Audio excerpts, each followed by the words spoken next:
जय हिंद। कला विज्ञान के यूट्यूब चैनल पे आप सभी का बहुत-बहुत स्वागत है।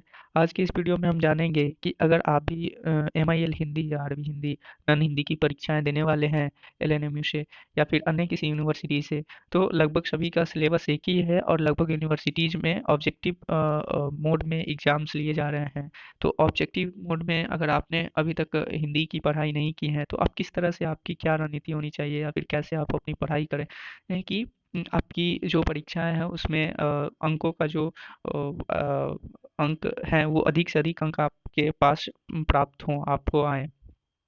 तो इस पे मैंने कुछ जब सिलेबस को देखा समझा तो मुझे कुछ कुछ चीज़ें समझ आई और मैंने पाया तो मुझे ऐसा लगा कि ये इन चीज़ों को आप लोगों के सामने साथ साझा किया जाए ताकि इसके लाभान्वित आप लोग हों। जैसे एक एमआईएल है मॉडर्न इंडिया लैंग्वेज जिसे हिंदी में अनिवार्य भाषा हिंदी प्रश्न पत्र कहते हैं अनिवार्य राष्ट्रभाषा हिंदी प्रश्न पत्र कहते हैं। जब मैंने आरबी हिंदी सारे जितने भी सिलेबस हैं हिंदी के वो लगभग लगभग सब के सब एक ही जैसे हैं, लगभग चीज़ें सामान्य हैं, थोड़ी बहुत आगे पीछे होंगी तो उसे आप देख लीजिए। बट मैं यहाँ बात कर रहा हूँ कि किस तरह से हम कम समय में अधिक नंबर लाएं। कम समय हमारे पास समय काफ़ी कम है और इन लिमिटेड समय में ही हम एक अच्छे नंबर की कैसे कामना कर सकते हैं या कैसे प्राप्त कर सकते हैं। तो कुछ छोटे-छोटे चीज़ों को समझकर उस पे ध्यान दे कर के ये अंक पाया जा सकता है। आप भी मेरी बातों से सहमत होंगे। देखिए, अभी क्या किस तरह से कुछ स्टूडेंट्स प्रिपेयर हो रहे हैं, उनके पास 2 ही माध्यम हैं। या तो वो गेस पे पूरी तरह से निर्भर है, गेस में जितने भी क्वेश्चन दिए हुए हैं उसे रट रहे हैं बैठे-बैठे घर पे या फिर दूसरे इस तरह के स्टूडेंट्स हैं कि वो पूर्ण रूप से तुक्का पे निर्भर है कि तुक्का लगा दिया जाएगा, ठीक है?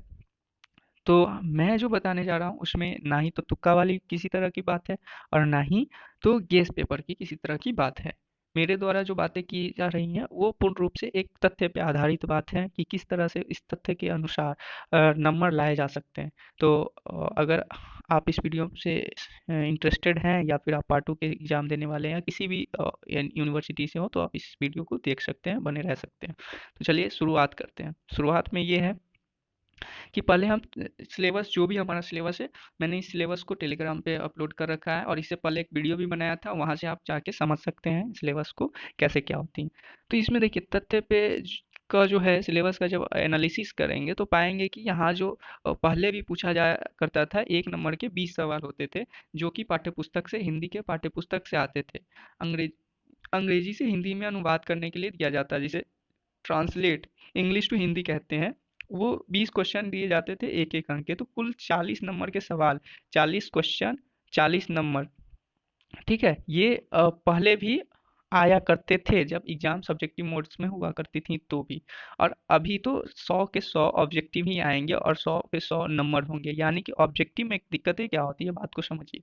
ऑब्जेक्टिव में या तो मार्किंग 100% होता है या तो 0% होता है। दैट इज ये कि या तो मान लीजिए आपने किसी क्वेश्चन का 1 नंबर सवाल का जवाब दिया या तो उसमें नंबर आएंगे तो एक में एक आएंगे या फिर एक में जीरो आएंगे।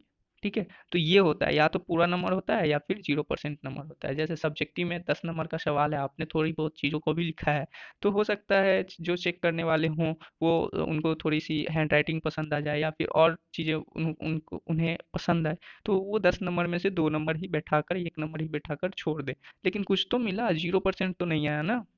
लेकिन यहाँ या तो 100% होती है या 0% होती है। अगर नेगेटिव मार्किंग होती तो फिर बात कुछ और रहता। ठीक है तो मैं क्या कह रहा हूँ कि पहले भी 40 नंबर के सवाल आते थे और अभी भी 100 नंबर के आ रहे हैं। तो कुछ शब्दावली को पहले हम समझ लेते हैं फिर आगे की बात करते हैं। शब्दावली क्या है जैसे कार्यालयीय भाषा मीडिया की भाषा संक्षेपण प्रारूपण राष्ट्रभाषा संपर्क भाषा मातृभाषा लोक भाषा। देखिए मैं अपने लगभग वीडियोज में शब्दावलियाँ पे जोर देता हूँ तो आप भी बातों को समझिए कि कार्यालयीय भाषा क्या होती है। सामान्य बात में सामान्य शब्दों में अगर हम कहें तो जो कार्यालय में उपयोग किए जाने वाले भाषा है शब्द हैं उसे हम कार्यालयीय भाषा कहते हैं। मीडिया के द्वारा जो उपयोग किया जाता है जिन भाषाओं का प्रयोग किया जाता है उसे मीडियाई भाषा।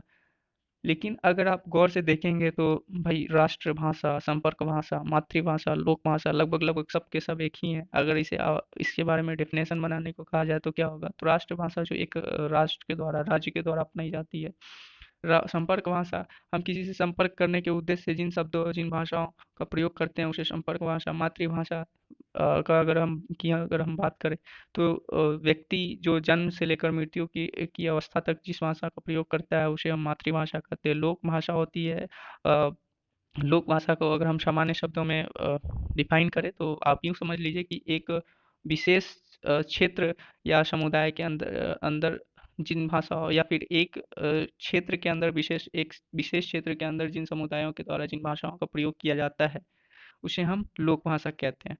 तो यहाँ से आप चीज़ें समझ में आपको आ गई कि क्या होता है। इससे पहले 20 नंबर सिर्फ यहाँ से आते थे, यहाँ से 20 नंबर आते थे और अभी भी आएंगे। तो अगर आपने शब्दावली पे ध्यान दे दी और कुछ चीज़ें समझ गए तो आपको यहाँ से भी कुछ नंबर आ जाएंगी। व्यवहारिक हिंदी की मुख्य समस्याएं ये जब रिटेन एग्जाम होता था उस समय हुआ करता था, लेकिन आई थिंक ऑब्जेक्टिव में भी कुछ कुछ आएंगी इससे। तो आप सिर्फ मोटा मोटी तौर पे आप इसे समझें, इन शब्दावलियों पे जोर दें, यहाँ से भी कुछ आ जाएंगे। बाकी जो 100 नंबर का बात हम जब करेंगे तो 20 नंबर आपका यहाँ पाठ्य पुस्तक होगा। तो पाठ्य पुस्तक में क्या पढ़नी है? पाठ्य पुस्तक में सिर्फ और सिर्फ लेखक लेखिका का नाम, लेखक जो हम बचपन में किया करते थे, लेखक और लेखिका का नाम, जितने भी लेखक है और लेखिका हैं उनके नामों को हम याद कर लेंगे। बस इतना ही करना है। और थोड़ा सा ग्रामेटिकल पोर्शन जो भी ग्रामर से संबंधित है, ठीक है, ग्रामर से जो भी है वो ग्रामेटिकल पोर्शन हम कंप्लीट करेंगे। ग्रामर में क्या कंप्लीट करेंगे तो टेंस, और टेंस के बाद में मॉडल्स वगैरह थोड़ा सा आप देख लें, ठीक है। यहाँ से आपकी जो अनुवाद है वो सही हो जाएंगी। उसके बाद हम क्या करेंगे, यहाँ से अगर जब आप इतना कर लेते हैं, और हाँ, हिंदी व्याकरण की भी कुछ पोर्शन को जैसे संधि, समास, सर्वनाम आदि चीज़ों को ऐसा एक बार सरसराई निगाहों से देख ले। जब आप इतना कर लेते हैं तो इतना तो कंफर्म हो गया कि 40 नंबर के सवाल में से इधर उधर कुछ नहीं जाएगा। 40 नंबर में से कम तो 30 आ ही जाएंगे, बाकी के इधर से आ जाएंगे आपके नंबर। बाकी के यहाँ से और जो नंबर हम बात करें कि और कहाँ से आएंगे, लगभग 50 नंबर तो मैं मान के चलता हूँ कि इधर से आ ही जाएंगे। और 10 नंबर कुछ अनुमान पे भी एलिमिनेट करके आप अगर बनाने आपको आता है हो, शायद एलिमिनेशन मेथड से आपने कुछ कुछ, जब आप इतनी चीज़ों को कवर करेंगे तो स्वाभाविक रूप से 5-10 सवाल और भी खुद ब खुद हो ही जाएंगी। तो कुल मिला के बात करें तो 60 से 70 क्वेश्चन का आंसर आप दे सकते हैं इस तरीके से।